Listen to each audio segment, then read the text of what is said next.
आधुनिक बेलफास्ट की हलचल भरी सड़कों के नीचे एक राज दफन है। यह एक ऐसा राज है जो 170 साल से भी अधिक समय से चुपचाप बह रहा है, सूरज से छिपा हुआ। यह फारसेट नदी की कहानी है, वह भूला हुआ जलमार्ग जो बेलफास्ट के अस्तित्व का असली कारण है। जो ज्यादातर लोग आज हाई स्ट्रीट या विक्टोरिया स्ट्रीट पर चलते हैं, उन्हें पता ही नहीं होता कि वे इतिहास के एक शक्तिशाली टुकड़े पर चल रहे हैं।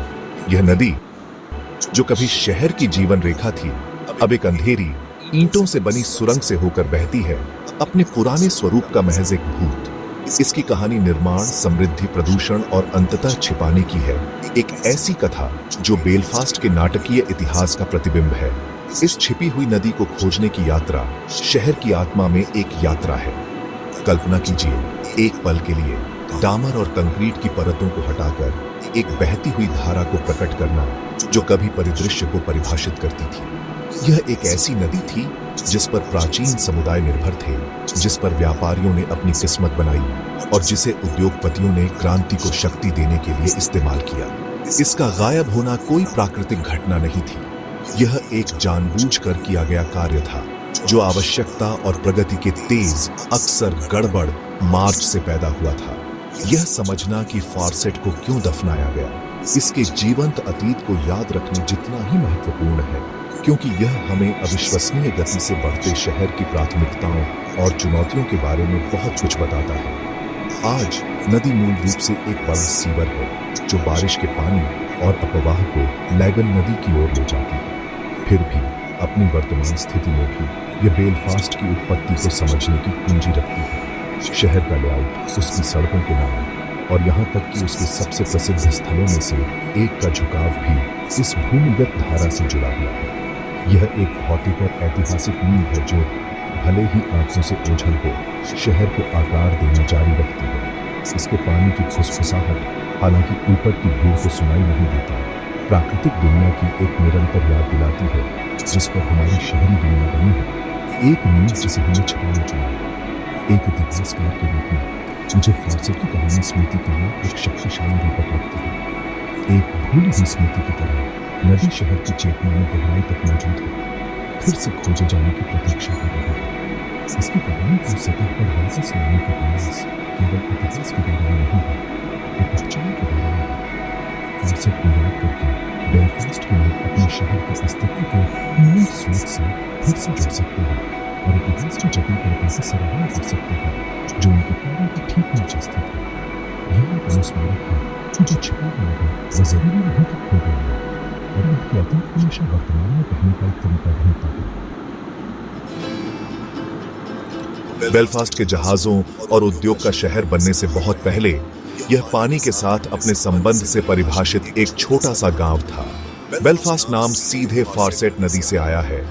ये आयरिश वाक्यांश बीएल फेरस्टे का एक अंग्रेजीकरण है जिसका अनुवाद फारसेट के मुहाने के रूप में होता है। फेरस्टे या फियरसाद शब्द एक सैंडबार या एक ज्वारीय फोर्ड को संदर्भित करता है, एक उथला क्रॉसिंग पॉइंट जो नदी के तलछट द्वारा बनता है क्योंकि यह बड़ी लैगन नदी से मिलता था। यह सैंडबार क्षेत्र का रणनीतिक केंद्र था, एक प्राकृतिक पुलिया जिसने लोगों को दलदली मुहाने को सुरक्षित रूप से पार करने की अनुमति दी। भविष्य के शहर की पूरी पहचान और नाम इस साधारण भौगोलिक विशेषता से पैदा हुआ था जो एक विनम्र नदी द्वारा बनाई गई थी। इस प्राकृतिक क्रॉसिंग पॉइंट ने फारसेट के मुहाने को सदियों तक बहुत महत्व का स्थान बना दिया। यह एक मिलन स्थल था, एक बस्ती का स्थान और क्षेत्र को नियंत्रित करने की इच्छा रखने वाले किसी भी व्यक्ति के लिए एक रणनीतिक स्थान। नदी केवल मानचित्र पर एक रेखा नहीं थी, यह जीवन की केंद्रीय धमनी थी। इसने पीने और खाना पकाने के लिए ताज़ा पानी प्रदान किया। इसके किनारों ने प्रारंभिक कृषि के लिए उपजाऊ जमीन की पेशकश की और इसके पानी मछली का स्रोत थे। समुदाय इस महत्वपूर्ण संसाधन के चारों ओर विकसित हुआ। इसकी लय नदी के प्रवाह और लैगन के दैनिक ज्वार द्वारा निर्धारित की गई थी। फारसेट वह पालना था जिसमें बेलफास्ट की शिशु बस्ती का पोषण और विकास हुआ।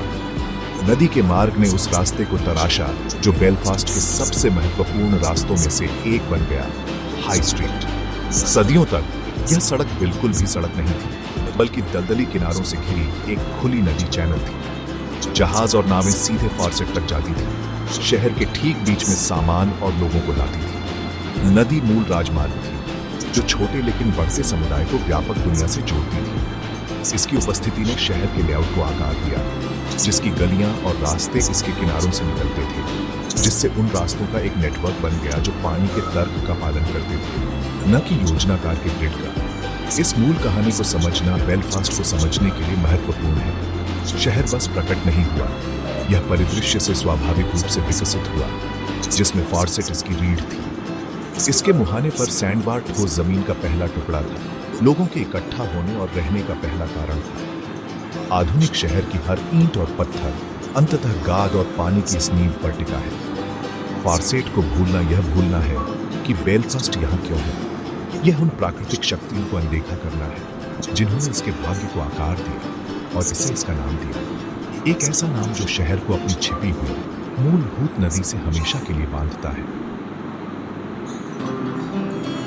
शुरुआती दिनों में फारसेट नदी केवल एक भौतिक विशेषता से कहीं ज्यादा थी। यह समुदाय के आध्यात्मिक और व्यावसायिक ताने बाने में बुनी हुई थी। जिस बिंदु पर फारसेट लैगन से मिलती थी, वहां एक गिरजाघर स्थापित किया गया था। यहाँ, जो अब सेंट जॉर्ज चर्च का स्थल है, यात्री और स्थानीय लोग खतरनाक ज्वारीय फोर्ड को सुरक्षित रूप से पार करने के लिए प्रार्थना करने के लिए इकट्ठा होते थे। नदी अपनी तेज धाराओं और दलदली किनारों के साथ एक दुर्जय बाधा थी और इसे पार करने की चुनौतियों से निपटने में विश्वास ने महत्वपूर्ण भूमिका निभाई। पूजा का यह प्राचीन स्थान नदी की शक्ति और समुदाय की निर्भरता की गवाही के रूप में खड़ा था, जो इसके साथ रहने के लिए दिव्य और व्यावहारिक मार्गदर्शन दोनों पर निर्भर था। 17वीं शताब्दी में फारसेट के किनारों पर एक नाटकीय परिवर्तन लाया। स्कॉटलैंड और इंग्लैंड से प्रोटेस्टेंट बसने वालों के आने के साथ नदी की व्यावसायिक क्षमता को अभूतपूर्व पैमाने पर खोला गया। इन महत्वाकांक्षी व्यापारियों ने फारसेट को एक बाधा के रूप में नहीं, बल्कि एक अवसर के रूप में देखा। उन्होंने इसके किनारों पर घाट और बंदरगाह बनाए, हाई स्ट्रीट पर खुली नदी चैनल को एक हलचल भरे अंतर्देशीय बंदरगाह में बदल दिया। पूरे यूरोप से बड़े जहाज लैगन से होकर आते थे और फिर फारसेट के मुहाने पर लंगर डालते थे। शराब, मसालों, तंबाकू और अन्य विदेशी सामानों के उनके कीमती माल को छोटी नावों में स्थानांतरित किया जाता था, जिन्हें लाइटर कहा जाता था, ताकि नदी के ऊपर की अंतिम यात्रा पूरी हो सके। व्यापार के इस नए युग ने बेलफास्ट को एक छोटे से शहर से एक फलते फूलते व्यावसायिक केंद्र में बदल दिया। नदी के किनारे गतिविधि का एक केंद्र बन गए, जो गोदामों, व्यापारी घरों और मरमेड इन जैसे जीवंत सराय से भरे हुए थे, जिनके नाम समुद्री दुनिया का संकेत देते थे, जिसने अब शहर को परिभाषित किया था। नाविकों की आवाजें, माल उतारने की खड़खड़ाहट और विदेशी सामानों की गंध हवा में भर गई। फारसेट अब सिर्फ एक स्थानीय धारा नहीं थी, यह दुनिया का प्रवेश द्वार था, धन और नए विचारों के लिए एक माध्यम था जो ईस्टर के दिन में बहता था। बेलफास्ट के सबसे शक्तिशाली परिवारों की किस्मत इस व्यापार पर बनी थी, जिसे इस छोटी लेकिन महत्वपूर्ण नदी में संभव बनाया। जलमार्ग के किनारे जीवन संस्कृतियों और वाणिज्य का एक जीवन और अक्सर अरोचक मिश्रण था। नदी शहर की मुख्य सड़क, उसका बाजार और बाहरी दुनिया से उसका संबंध सब एक ही था। इसमें समृद्धि, लेकिन इसमें व्यस्त बंदरगाह की चुनौतियां भी, जिसमें इसकी क्षणभंगुर आबादी और निरंतर गतिविधि थी। बेलफास्ट को चलता इसी अध्ययन का है, जिसे उस नदी में रखा गया था, जो अपने प्रति हर सामान और नए लोगों को नहीं बनाती थी। फारसेट वह मंच था जिसको बेलफास्ट के व्यवसाय के इतिहास की शुरुआत में अपना लिखा गया था। आपका हमेशा जोखिम और भाग्य की अथक खोज की कहानी। 18वीं सदी में औद्योगिक क्रांति की शुरुआत ने फारसेट के सबसे उत्पादक और अंततः सबसे विनाशकारी युग की शुरुआत की। वह नदी जो कभी व्यापार का एक चैनल थी, उद्योग का इंजन बन गई। उसका बहता पानी शक्ति का एक मुफ्त और विश्वसनीय स्रोत था, जो उन मिलों और कारखानों के लिए एकदम सही था जो उसके किनारों पर उगने लगे थे। डिस्टिलरी, लौह फाउंड्री और सबसे महत्वपूर्ण बात, लिनन मिलों ने फारसेट की ऊर्जा का उपयोग अपनी मशीनरी चलाने के लिए किया। बेलफास्ट एक औद्योगिक शक्ति बनने की राह पर था और फारसेट वह प्राकृतिक संसाधन था जिसने उसके अविश्वसनीय उदय को बढ़ावा दिया, जिससे उसे लिनन का दुनिया का सबसे बड़ा उत्पादक बनने में मदद मिली। यह अवधि बेलफास्ट की अर्थव्यवस्था के लिए एक स्वर्णिम युग थी। विशेष रूप से लिनन उद्योग में विस्फोट हुआ और 18वीं शताब्दी के अंत तक हजारों लोग उन मिलों में कार्यरत थे जो नदी के किनारे भीड़ में थी। फारसेट इस औद्योगिक उछाल की जीवन रेखा थी जो न केवल शक्ति प्रदान करती थी बल्कि ब्लीचिंग और रंगाई जैसे प्रक्रियाओं के लिए आवश्यक पानी की भारी मात्रा भी प्रदान करती थी। नदी बुनियादी ढांचे का एक महत्वपूर्ण हिस्सा बन गई, उत्पादन की एक बेल्ट जो शहर के उद्योगपतियों के लिए अपार धन उत्पन्न करती थी और एक नया शहरी श्रमिक वर्ग बनाती थी। शहर की आबादी बढ़ गई क्योंकि लोग ग्रामीण इलाकों से नदी द्वारा संचालित कारखानों में काम खोजने के लिए उमड़ पड़े।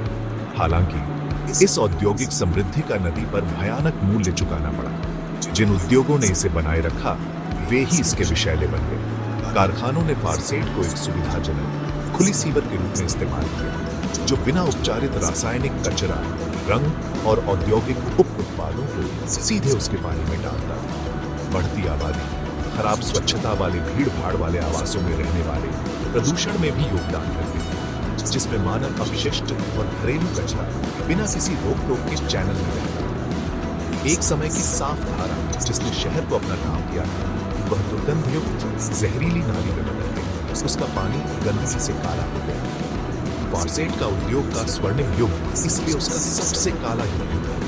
वह नदी जो जीवन और धन का स्रोत थी बीमारी और दुर्गंध का स्रोत बन गई। हाई स्ट्रीट से होकर बहने वाली खुली चैनल जो कभी जहाजों और वाणिज्य का एक सुंदर दृश्य था अब एक असहनीय सार्वजनिक स्वास्थ्य हैजा और टाइफाइड के प्रकोप को प्रदूषण पानी से जोड़ दिया और गर्मियों के महीनों गंद से संबंध बन जाता। बेलफास्ट की सफलता का इंजन उसके पर्यावरण क्षय का प्रकोप करते हैं। शहर ने अपनी किस्मत बनाने के लिए नदी का इस्तेमाल किया और इस प्रक्रिया में उसने इसे पूरी तरह से नष्ट कर दिया। 19वीं सदी की शुरुआत तक फारसेट नदी अपनी ही सफलता का शिकार बन गई थी। बेलफास्ट को बनाने वाली जीवंत जलधारा अब एक तेजी से आधुनिक होते शहर के केंद्र से होकर बहने वाली एक खतरनाक और घिनौनी खुली सीवर थी। बदबू असहनीय थी और बीमारी का खतरा शहर के अधिकारियों और उसके धनी निवासियों के लिए एक लगातार चिंता का विषय था। नदी को अब एक संपत्ति के रूप में नहीं बल्कि एक समस्या के रूप में देखा जाता था जिसे हल करने की आवश्यकता थी। शहर का गौरव उसकी शर्म बन गया था और फारसेट की परेशानी के बारे में कुछ करने का दबाव हर साल बढ़ता गया क्योंकि बेलफास्ट की महत्वाकांक्षाएं अपने मध्ययुगीन लेआउट से आगे बढ़ती रही। जब समाधान आया तो वह कठोर और निश्चित था। शहर के आयुक्तों ने फैसला किया कि प्रदूषित नदी से निपटने का एकमात्र तरीका इसे गायब करना था। योजना नदी को एक ईंट की सुरंग में बंद करना और इसे एक नई आधुनिक सड़क के नीचे दफनाना था। यह एक स्मारकीय कार्य था, एक ऐसी परियोजना जो बेलफास्ट के भव्य वास्तुकला और इंजीनियर समाधानों के विक्टोरियन शहर में संक्रमण का प्रतीक थी। यह एक बयान था कि शहर अब अपने अतीत की गंदी जैविक प्रकृति से परिभाषित नहीं होगा बल्कि अपने भविष्य के लिए एक नियंत्रित और व्यवस्थित दृष्टिकोण से परिभाषित होगा। निर्णय लिया गया, फारसेट को ऊपर से ढका जाएगा और दृष्टि से छिपाया जाएगा। प्रक्रिया चरणों में शुरू हुई लेकिन अंतिम प्रमुख खंड 1848 में ढका गया। यह अपने समय के लिए इंजीनियरिंग का एक बड़ा कारनामा था जिसमें नदी को दफनाने वाली मेहराबदार पुलिया बनाने के लिए 10 लाख से अधिक ईंटों की आवश्यकता थी। श्रमिकों ने मजबूत ईंटों की तिजोरी बनाने के लिए कड़ी मेहनत की जो कुछ जगहों पर केवल आधा मीटर मोटी थी, जो ऊपर नई हाई स्ट्रीट का भार वहन करेगी। जैसे ही मेहराब पूरे हुए नदी को अंधेरे में सील कर दिया गया। उसका प्रवाह अब एक मानव निर्मित चैनल के भीतर समाहित हो गया। खुली हवा वाला बंदरगाह, घाट और दलदली किनारे सब गायब हो गए। उनकी जगह एक चौड़ी पक्की सड़क आ गई जो एक समृद्ध औद्योगिक शहर के लिए उपयुक्त थी। नदी के दब जाने के बाद बेलफास्ट आखिरकार दुनिया के सामने एक साफ और आधुनिक चेहरा पेश कर सका। नई हाई स्ट्रीट एक प्रतिष्ठित व्यावसायिक केंद्र बन गई जो सुरुचिपूर्ण विक्टोरियन इमारतों से घिरी हुई थी। वह नदी जिसने शहर को अपना नाम और अपना भाग्य दिया था चली गई थी, दुकानदारों और व्यापारियों के पैरों के नीचे छिपी हुई थी। फिर भी इसकी उपस्थिति अभी भी महसूस की जा सकती है। इसने सहस्राब्दियों से बनाई गई नरम दलदली जमीन में एक अस्थिर नींव साबित हुई। प्रसिद्ध अल्बर्ट मेमोरियल क्लॉक जो नदी के पुराने मार्ग के पास बनाई गई थी, जल्द ही झुकने लगी। यह नरम धरती और छिपी हुई जलधारा की एक स्थायी दृश्यमान याद दिलाती है, जो अभी भी नीचे अंधेरे में चुपचाप रहती थी। 1.5 सदी से भी ज्यादा समय से फारसेट नदी अंधेरे में बह रही है।